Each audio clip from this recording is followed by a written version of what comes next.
Well, ladies and gentlemen, as we come up to the end of May, we're going to kick off what's going to probably be roughly 3 weeks of significant nonstop gaming news. We have 3 different platform holders to look forward to that should have presentations of some kind, and then we'll also have Summer Game Fest and probably presentation from some of the third-party companies as well. So there is a lot that's about to happen, and I wanted to stop for a moment and go over each major platform holder very generally as we head into this time for gaming. So if you guys enjoyed this video, make sure that like button and subscribe if you're new. So it wouldn't be a stretch to say that things are about to get very interesting for gaming, and if we start with Sony specifically, this week we should have something from them. Now, we're still trying to figure out if it's going to be a showcase or a state of play, because Sony themselves have said that there's no big sequel or game in an already established like main or core franchise. So a new God of War as an example, something like that wouldn't be coming up necessarily, but we can have quote unquote smaller titles or smaller games in franchises, although they would probably think of Helldivers 2 in that way, and we've seen that go on to sell 12 million copies, becoming the fastest selling PlayStation game ever. So would you consider that now a small game? Probably not, I guess, even though it is technically priced in that way, but still, there's still plenty of opportunities to have some very exciting reveals from Sony, and in fact, with seemingly their event right around the corner, and I'm going to say probably the going theory right now, which is the 28th. I'm going to stick with that as well, so only a couple of more days.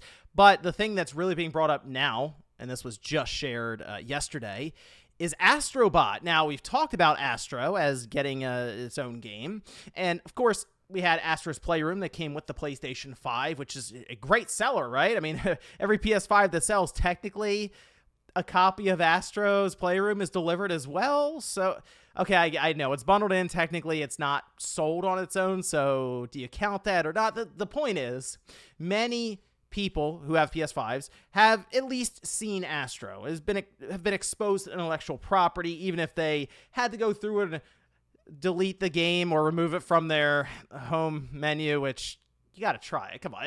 It's such a fun game. I know it's technically built as a tech demo to show off what the DualSense can do.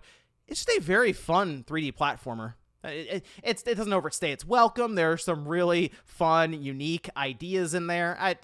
I'm really interested to see what Asobi can come up with, maybe with a larger budget, and that appears to be what's going to be happening. Now, this is over on D-Labs, who has been incredibly reliable for mostly like deals and new product announcements, but games as well, since it seems they have access to the kind of the back end for these different companies. And when they pop up and they get key art like this Days of Play, which does have Astro front and center, you're like, okay, well, it all sort of lines up and fits together. Now, they say their information on the next Astrobot game is from the Astro universe being prepared by Team Asobi Studio. We think it'll be called Astrobot, just simply that, which we've seen the Astrobot name be used with like the PSVR, the first one on the PlayStation 4. But we had Astro's Playroom on the PS5. Now maybe just going back to that Astrobot name.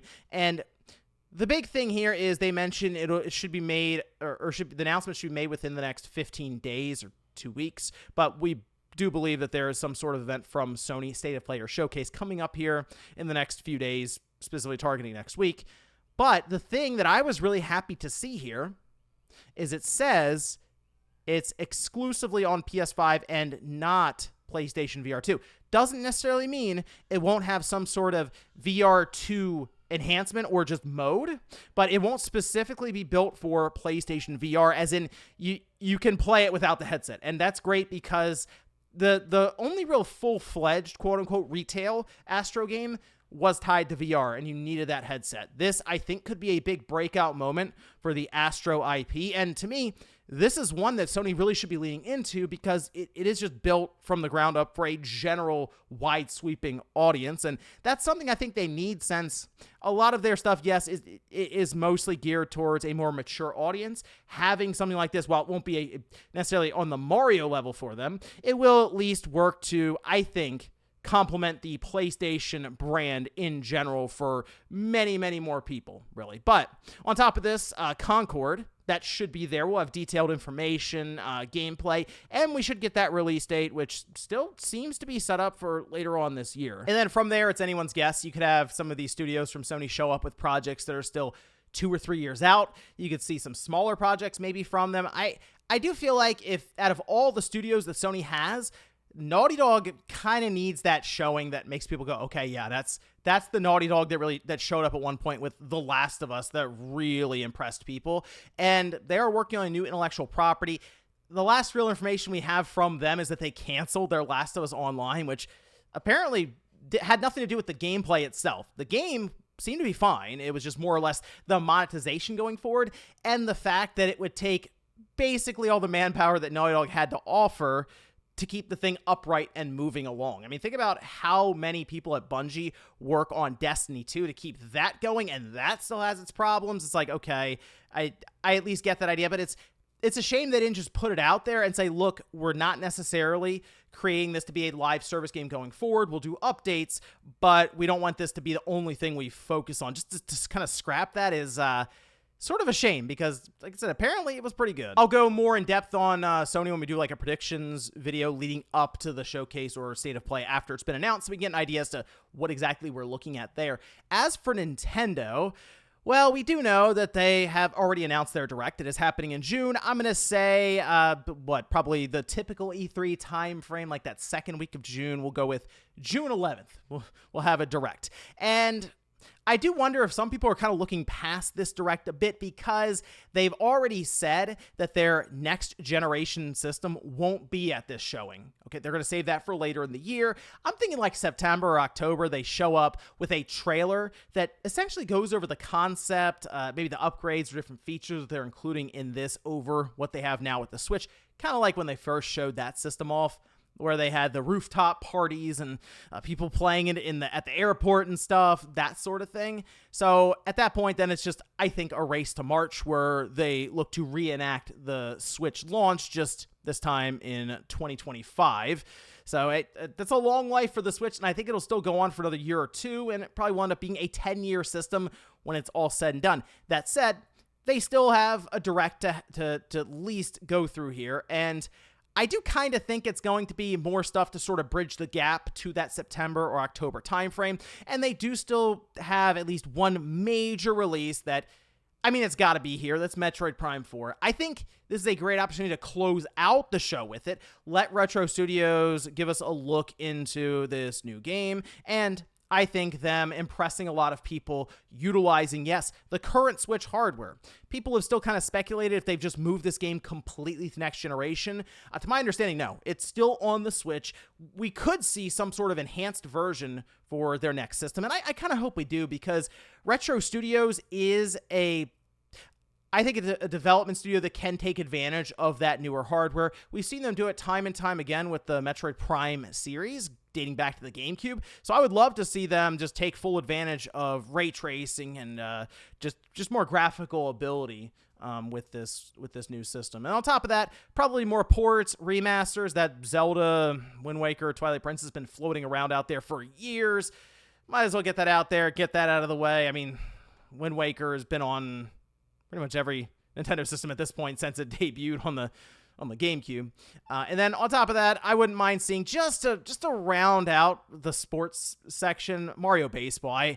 I've kind of lost faith in their ability to have a complete sports game experience when it comes out, but it'd be interesting to see them take another swing at it, we'll say, with Mario Baseball. But that's sort of what I'm thinking here is it's going to be a lot of stuff to kind of bridge the gap to September, October, maybe even November, just to show off the next system. And then let's face it, once we get a look at that new system, hear that it's backwards compatible, we're going to be ready for that thing to come out. And some of these games that you see here might kind of just sort of go under the radar and be kind of a second thought when we start seeing maybe the next big 3D Mario game that'll be on the Switch too. Oh, and I do want to throw this one out there, just to put it out in the universe. It's possible that Nintendo could announce a new piece of hardware for the current Switch lineup, and I have wondered if that could play into because they say they're still going to try to sell 13.5 million Switch systems, and people have looked at that like, wow, that feels like a lot. And I mean, it does. We're in the 8th year of this system. Maybe they have something up their sleeve, whether it's a cheaper Switch, maybe like I don't know, so like a slim or some sort of revision of the current system that allows them to play around with the pricing a bit without calling it a quote-unquote price drop, or maybe a Switch Lite OLED. That was something I was at least kicking around the idea of, just a new piece of hardware that was shown here, set up for the holiday season that would help them reach that 13.5 million Switch goal. And finally, the company that has just a ton of pressure on them right now after just getting beaten up in the news cycle constantly, and that's Microsoft. Okay, so they're going into their showcase. We know it's happening June 9th. They've already made this announcement, and we know what is anchoring the show, as they just announced that technically, even though we already knew it was a new Call of Duty game, but they're just labeling it Call of Duty Black Ops 6. The Black Ops franchise is very, very popular. It's very strong, so I do believe this one will do well, and it's been in development apparently for quite a while. People are talking about 4 or even 5 years of development for this Call of Duty. That's actually like a year or two more than what we expect from these different games, as we do have like the 3 main studios that lead the way for these different Call of Duty franchises. It seems like Treyarch got quite a bit of time with this one, so I am curious to see what they have in store for us there. But on top of that, we had something else that actually broke in the news. We will see id there with a new Doom game, and apparently it's called Doom: The Dark Ages. Now, this is over on Insider Gaming, and they say they had heard early details of the next entry into the Doom franchise, which was described to me as a medieval-inspired Doom world. While that doesn't necessarily give much information to go on year 0, the Dark Ages and medieval-inspired starts to paint a vivid picture of where the series could be going next. Perhaps we'll be taking more of an early look at the Doom Slayer's life during the medieval times, a prequel of sorts. That is actually kind of an interesting path for the Doom series, to sort of go backwards and go as like a prequel. But I mean, to me, this is just good for Microsoft to have another big time release like this, as Doom is also very, very popular on top of that. So it does kind of feel like Microsoft could have a pretty good showing here, and again, they kind of need one, just again, based on the news cycle, has not been kind to Microsoft, although they haven't been helping themselves out when they shut down studios like Tango Gameworks after they had put out Hi-Fi Rush. Nonetheless, Call of Duty, Gear 6, or at least that's what we're expecting the Coalition to show up with. I think something that'll look very, very impressive. Indiana Jones and Avowed should have like their release dates, more information, as well as apparently previews coming out after all of this takes place. Seems like some people in the press probably have embargoed information, or have just maybe played early builds of this already, and they're going to have some write-ups that will come after the showing with that release date. And it does seem that there is something going on for JRPG fans. It was teased over on Twitter from Nick at Xbox Era, and then Nate posted a Blue Dragon picture, and it's like, okay, is Microsoft getting back together with Mistwalker for something? Because that would be an interesting thing to follow along with. So that it seems like Microsoft is setting up a good showing here, but I still have questions about things like Perfect Dark. Is that going to make its long-awaited return here? Even just showing something to provide confidence that it is at least moving along okay in development, since we've heard some rumors that it was kind of sketchy in development. If they can just show something, it's like, okay, we're still working on it. It's at least coming together. Here's a piece, probably a CG trailer, let's be real, just to give you an idea as to the direction of the story or the character, something like that. State of Decay 3, Everwild, Fable, these are all still out there. And I mean, we're kind of due for a new Forza Horizon, I feel like. So there are still a lot of unknowns and surprises that Microsoft can pull here. And don't forget that that adorably all digital Xbox Series X is still sort of lurking out there. And I assume they would show it here, which I don't think it's going to be a very popular announcement. Maybe that's something they just show for like 60 seconds and then just move along very quickly to the new Doom or new Gear, or something to get people excited after that. But it's certainly going to be a lot of fun over the next 3 to 4 weeks. And as we have things announced like this Sony showcase or State of Play, or Nintendo with their Direct, and we get maybe a time for it being 30 minutes, 40 minutes, that sort of thing, we can revisit these in specific videos and kind of dive into some of the details and give more predictions. But let me know what you guys think about this down below. No E3 this year, but we are starting to get into that E3 E3, not E3 time. And, you know, I'll admit, it does still get pretty exciting to realize that we're getting close to having just a ton of gaming news, reveals, and hopefully some fun surprises. Thanks, guys, for watching, and I'll see you next time.